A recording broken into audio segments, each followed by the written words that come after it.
Hello दोस्तों। अरस्तु विज्ञान के इस प्लेटफॉर्म पे आप सभी का स्वागत है। हम लोग यूजीसी इन्वायरमेंटल साइंस का लेक्चर देख रहे हैं, जिसमें हम लोग यूनिट 3 का टॉपिक देख रहे हैं, बायोडाइवर्सिटी। आज के लेक्चर में हम लोग बायोडाइवर्सिटी ट्रेड्स के बारे में पढ़ेंगे, हॉट स्पॉट्स के बारे में जानेंगे और कुछ मेजर्स पढ़ेंगे बायोडाइवर्सिटी के बारे में। ओके, तो आइए स्टार्ट करते हैं। Threats to biodiversity. क्या क्या थ्रेट्स पहुंचाते हैं बायोडाइवर्सिटी में? सबसे पहले habitat loss. It may either be caused by natural events, या तो ये नेचर के द्वारा यदि कोई आपदा आता है उसके कारण ये लॉस होता है हैबिटेट, लाइक नेचुरल कैलामिटीज़, या कुछ geological events like earthquake, volcano activity. ठीक है, साथ में यदि एंथ्रोपोजेनिक एक्टिविटी आते हैं, एंथ्रोपोजेनिक मतलब उसमें अब ह्यूमन इन्वॉल्व होते हैं। ठीक है, लाइक डिफॉरेस्टेशन, पेड़ पौधे काटना है, मैन इंड्यूस्ड क्लाइमेट चेंज। अब पॉल्यूशन, पॉपुलेशन के कारण यदि पॉल्यूशन हो रहा है तो ठीक है, इन सब से हैबिटेट पे असर आता है। Indeed man made efforts are the prime reason for habitat loss. उसमें भी मैन मेड के कारण सबसे ज़्यादा हैबिटेट लॉस पाया गया है। Other activities include logging and mining. मान लीजिए आप खेती वगैरह करते हैं, लॉगिंग का यूज़ करते हैं, माइनिंग वगैरह करते हैं, खदान जैसे कोयला उत्पादन, ये सब, तो उसके कारण भी हैबिटेट लॉस होता है। तो ये तो हो गए प्राइम रीजन। अब आते हैं क्लाइमेट चेंज। अब देखिए, नेचर का तो पता नहीं कि नेचर कब बदल जाए। होता क्या है कि the increase in the temperature of atmosphere, atmosphere में टेम्परेचर का इंक्रीज होना, ये major effect such as the season, ये हर सीज़न पे चेंज होता है। चाहे rising of the sea level, glacial retreats, sea level का बढ़ जाना। ठीक है, अब मान लीजिए ग्लेशियल पिघलेगा तो सी लेवल तो बढ़ेगा ही। ठीक है, आज के समय में ग्लोबल वार्मिंग जो है, at present global warming have irreversible impact on biodiversity. ये बायोडाइवर्सिटी पे ज़्यादा प्रभाव डाल रहा है global warming. And these affect if not mitigated, यदि इस पे ध्यान नहीं दिया गया, can lead to more significant threats in the future. सही बात है, यदि आप ग्लोबल वार्मिंग पे ध्यान नहीं देंगे कि किस कारण ये हो रहा है, इसको हम लोग कैसे रोक सकते हैं, ठीक है, तो आने वाले फ्यूचर में ये बहुत हानि पहुंचाने वाला है। ठीक है, ये तो हो गए क्लाइमेट चेंज की विशेषता, जिसके कारण बायोडाइवर्सिटी में थ्रेट्स होता है। अब आते हैं पॉल्यूशन। जब बात पॉल्यूशन की आती है तो पॉल्यूशन कई प्रकार के होते हैं। Water pollution, air pollution, noise pollution. ठीक है, जब हम लोग यूनिट 7 पढ़ेंगे तो उसमें पॉल्यूशन की चर्चा करेंगे अच्छे से। तो एयर, वाटर, लैंड पॉल्यूशन, ये जितने भी फॉर्म्स ऑफ पॉल्यूशन हैं, ये धरती पे थ्रेट्स पहुंचाते हैं। ये हर लाइफ फॉर्म्स को थ्रेट पहुंचाते हैं अर्थ पे, चाहे कोई भी ऑर्गेनिजम्स हो, कोई भी स्पेसिस हो। अब कुछ टाइप्स ऑफ इवोल्यूशन है, like depletion of ozone layer. अब मान लीजिए ओजोन लेयर, हम लोग एटमॉस्फेयर के लेयर के बारे में देखें, जैसे ट्रोपोस्फेयर, स्ट्रेटोस्फेयर। तो स्ट्रेटोस्फेयर लेयर में एक ओजोन का परत होता है जो हम लोग को यूवी रेडिएशन से बचाता है। लेकिन पॉल्यूशन के कारण वो भी ओजोन लेयर हटता जा रहा है। ठीक, लेकिन ये रिवर्सिबल है, can be reversible. However, this solve only happen when humans stop or limit the use of various chemicals that contributes to its distribution. ये रिवर्सिबल तभी है जब ह्यूमन का इम्पैक्ट नेचर के खिलाफ कम होता चला जाए। अब मान लीजिए ह्यूमन्स इंडस्ट्रियल केमिकल्स का यूज़ करते हैं, बहुत सारे पॉल्यूशन फैलाते हैं, उससे क्या होता है कि इन्वायरमेंट पे इफेक्ट पहुंचता है। ठीक है, अब मान लीजिए धुआं निकलेगा, कोई केमिकल्स रिलीज़ हो रहा है, ठीक है, तो उसके कम्बिनेशन से जो मॉलिक्यूल्स बनते हैं, जो कंपाउंड बनते हैं, वो ओजोन लेयर को डिप्लीट करते हैं। तो यदि ह्यूमन इन सब का यूज़ कम करेंगे तो ओजोन लेयर डिप्लीशन पे कमी आएगी। ठीक है, तो हम लोग का जो इन्वायरमेंट का जो भी ओजोन लेयर में फॉर्मेशन हो रहा है जिस केमिकल से कारण, वो सब नहीं होंगे। तो इस तरीके से हम लोग पॉल्यूशन को रोक सकते हैं। तो उसमें ह्यूमन का उपयोग बहुत ज़रूरी है। तो ये हो गए पॉल्यूशन। अब थ्रेट्स में आते हैं इन्वेसिव स्पेसीज। बाहर से यदि कोई स्पेसीज आ जाए आपके घर में तो ये तो दिक्कत वाली बात है। अब मान लीजिए कि एक्जॉटिक स्पेसीज है, ठीक है, मतलब उस जगह की नहीं है, बाहर से लाई गई। Can be any kind of organism, कोई भी ऑर्गेनिज्म हो that has been introduced to a foreign habitat. उसके लिए वो जगह बहुत ही नया है, वहाँ पे यदि इंट्रोड्यूस्ड करा दिया गया, ठीक, तो क्या होगा? This introduce cause major threats to native species, वहाँ पे रहने वाले स्पेसीज के लिए बहुत ही हानि पहुँचाने वाला है। As they often become subjected to great competition, बहुत बड़ा कंपटीशन होगा रिसोर्स के लिए, डिजीज़ भी फैल सकता है और वो एक दूसरे को मार भी सकते हैं, ठीक है, कंपटीशन स्टार्ट हो जाएगा। Next to habitat loss, invasive species are ranked as the second biggest threats to biodiversity. अब आपको यदि ये पूछा जाए कि बायोडाइवर्सिटी में सबसे बड़ा थ्रेट्स क्या है, तो हैबिटेट लॉस, उसके बाद इन्वेसिव स्पेसीज, ठीक है। तो इस तरीके से आपको ध्यान रखना है, ठीक। अब बात आती है ओवर एक्सप्लॉयटेशन, ठीक है, ये सब पॉइंट्स है। ओवर एक्सप्लॉयटेशन का मतलब ये होगा ह्यूमंस के कारण, मान लीजिए ओवर हार्वेस्टिंग, आप पेड़ पौधे काटते जा रहे हैं, डिफॉरेस्टेशन कर रहे हैं, मतलब जहाँ पे खेती हो रहा है उसको ख़त्म कर रहे हैं। ओवर फिशिंग, मछली यदि आप ज़्यादा मार मार के खा रहे हैं या उसको बेच रहे हैं, ठीक है। ओवर हंटिंग, ज़्यादा से ज़्यादा जानवर को मारे, इससे क्या हो रहा है, डिसबैलेंस हो रहा है नेचर में, ठीक है। तो ये होता है the example of over exploitation, और ये किसके कारण हो रहा है, ह्यूमंस के एक्टिविटी के कारण। तो ये भी बायोडाइवर्सिटी थ्रेट्स पहुंचाने में मदद करता है। अब आते हैं अदर थ्रेट्स। अदर थ्रेट्स में एपिडेमिक एंड इन्फेक्शियस डिजीज़, बहुत सारे डिजीज़ जो वाइल्ड लाइफ को प्रॉब्लम में डालते हैं, जैसे Ebola virus, infectious bursal disease, flu, not only affect wild life but also human health as well. ये जो डिजीज़ है ये जंगली जानवर को तो परेशानी ना ही पहुंचाते हैं, मतलब उसको तो पहुंचाते ही हैं, उसके साथ साथ ह्यूमन हेल्थ पे भी दिक्कत पहुंचाते हैं। जैसे other use of natural parks and watershed as tourist destination and recreational spots are also threaten biodiversity, ठीक है, due to the fact that human cause too much noise that disrupt the animal normal activity. अब बात है कि आप natural parks खोल रहे हैं, वाइल्ड लाइफ सेंचुरी खोल रहे हैं, ठीक है, अच्छी बात है उनके प्रोटेक्शन के लिए, लेकिन आप उनके जीवन में दखल पहुंचा रहे हैं, एनिमल्स के जीवन में आप दखल दे रहे हैं, जिनके कारण वो लोग डिस्टर्ब होते हैं, ठीक है, तो उससे भी उनके एक्टिविटी में कमी आती है। इस तरीके से भी आप थ्रेट्स पहुंचाते हैं बायोडाइवर्सिटी को। तो बायोडाइवर्सिटी में हम लोगों ने देखा सबसे पहला हैबिटेट लॉस, ठीक है, कैसे ह्यूमन्स एक्टिविटी के कारण हैबिटेट लॉस हो रहा है, क्लाइमेट चेंज, ठीक, पॉल्यूशन, ये जो भी है ये सब ह्यूमन एक्टिविटी के कारण हो रहे हैं, ठीक है। हम ह्यूमन ही थ्रेट्स पहुंचाते हैं और हम ही उसके बारे में सोचते भी हैं। कितनी दिलचस्प बातें हैं, बताइए आप लोग। ओवर एक्सप्लॉयटेशन, तो ये बायोडाइवर्सिटी थ्रेट्स है और ये नोट्स के रूप में मैंने आप लोग के बीच रखा है। अब आइए हम लोग दूसरे टॉपिक पे चलते हैं, हॉट स्पॉट, ठीक है, ये बहुत ही इम्पॉर्टेंट है। देखिए, सबसे पहले हॉट स्पॉट का जो कंसेप्ट आया था वो नॉर्मन मायर्स ने 1988 में दिया था। क्राइटेरिया क्या है, which are necessary for a region to be categorised as biodiversity hot spot.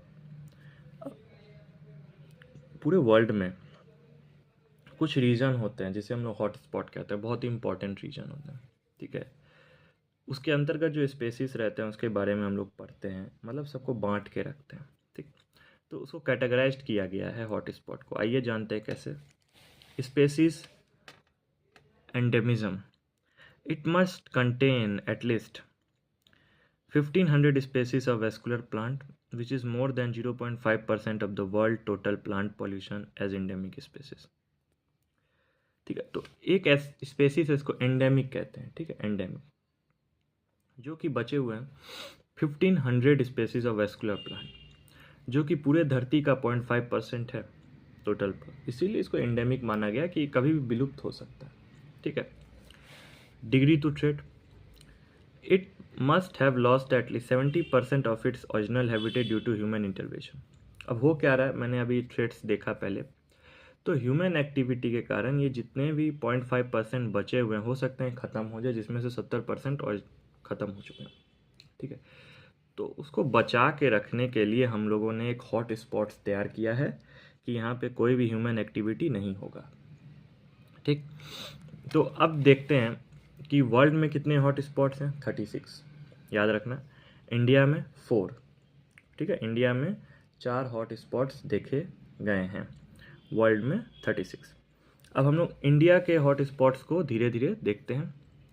Hot spots in India, सबसे पहला है वेस्टर्न घाट। वेस्टर्न घाट एक हिल रीजन है। Hills are present along the western side of peninsular India. Western Ghat near, यहाँ पे oceans है। Good amount of rainfall, बारिश होती है बहुत अच्छे से। Most of the deciduous forest है, रेन फॉरेस्ट है इस रीजन के अंदर, present in this region. Around 77% of amphibians, यहाँ पे एम्फीबियंस जो है 77% है। मीन्स जो पानी और उसमें धरती दोनों पे रहते हैं। And 62% of reptiles are found here. Sri Lanka in south India is a country which is rich in species too. इसके साउथ में श्रीलंका है। It is connected to India through a land bridge which has a width of nearly 140 kilometre. ये India को connect करता है 140 kilometre से। ठीक है, मतलब आप कर्नाटक केरल का जो रीजन है ना, उसको हम लोग वेस्टर्न घाट कहते हैं। जैसे महाराष्ट्र से शुरू होता है नीचे की तरफ से, इसके साउथ में श्रीलंका है। तो ये एक मेजर हॉट स्पॉट है इंडिया का। सेकंड आते हैं हिमालय। ये बिहार और नेपाल के बीच में है, यूपी। ठीक है, रीजन कंप्रोमाइज यहाँ पे होता है Bhutan, north east India, southern, central and eastern Nepal. Some of the major rivers in the world originate from the Himalaya. Himalaya से मेजर रिवर्स ऑरिजिनेट होते हैं।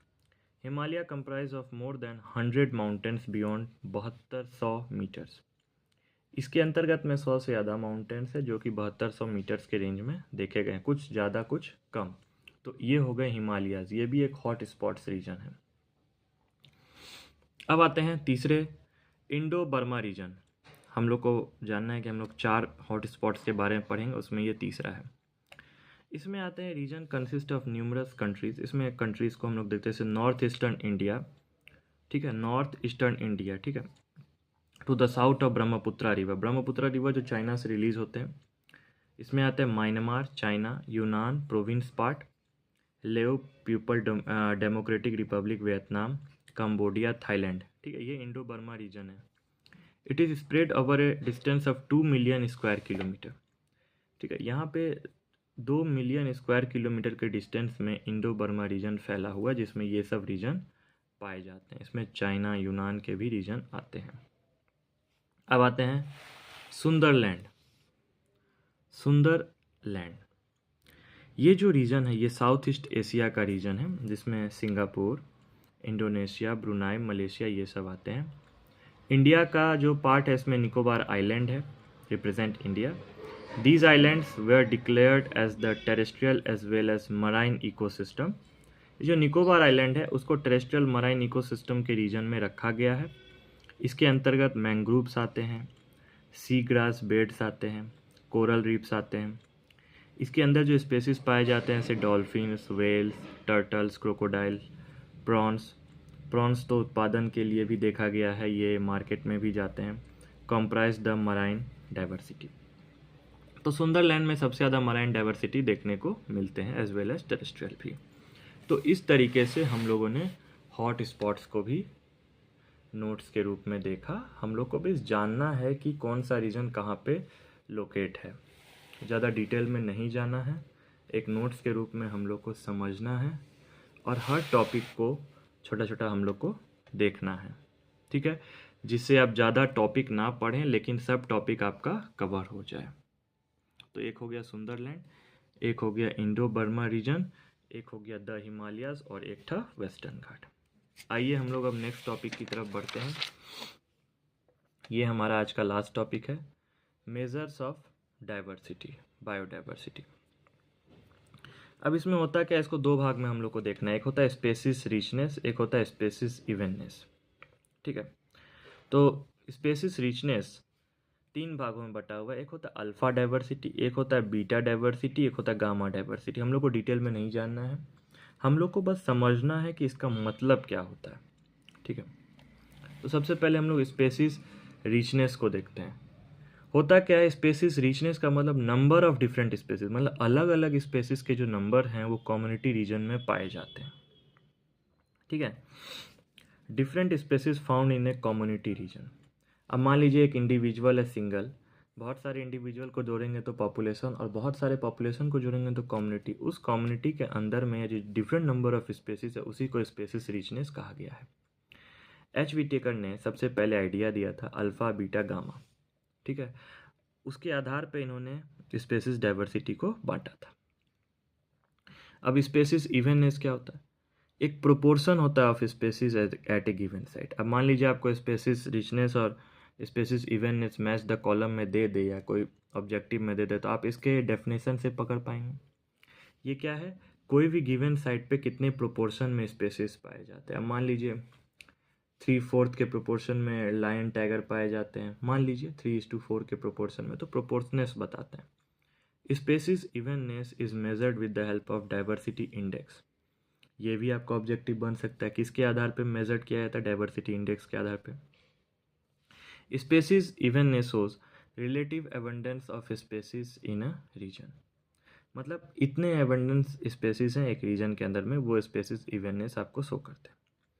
अब आते हैं, हम लोग जानते हैं अल्फा डाइवर्सिटी क्या होता है।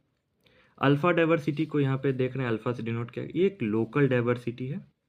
ये नंबर ऑफ स्पेसीज, कोई भी हैबिटेट में कितने नंबर ऑफ स्पेसीज है उसको बताते हैं अल्फा, ठीक है।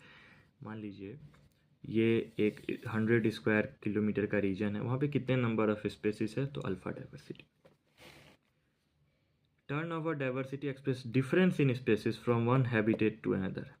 मान लीजिए दो हैबिटेट को यहाँ पे लेते हैं, एक हैबिटेट में कितने स्पेसीज हैं और दूसरे हैबिटेट में कितने स्पेसीज हैं, उसके दोनों के डिफरेंस को यदि डिनोट करते हैं तो beta diversity. Gamma, total number of species observed in all habitats with in A geographic area. अब मान लीजिए कोई हॉट स्पॉट्स है वेस्टर्न घाट, अब उस एरिया के अंदर में कितने स्पेसीज टोटल पाए जाते हैं उसको हम लोग गामा।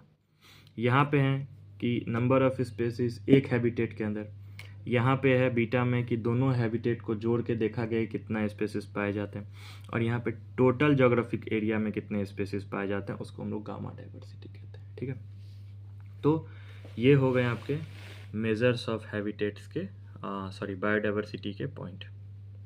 तो आज के लेक्चर में हम लोगों ने मेजर्स ऑफ बायोडाइवर्सिटी देखा, ठीक। स्पेसीज रिचनेस, स्पेसीज इवननेस, साथ में अल्फ़ा बीटा गामा डाइवर्सिटी। फिर हम लोगों ने हॉट स्पॉट्स को देखा, इंडिया में 4 हैं, वर्ल्ड में 36 हैं, ठीक।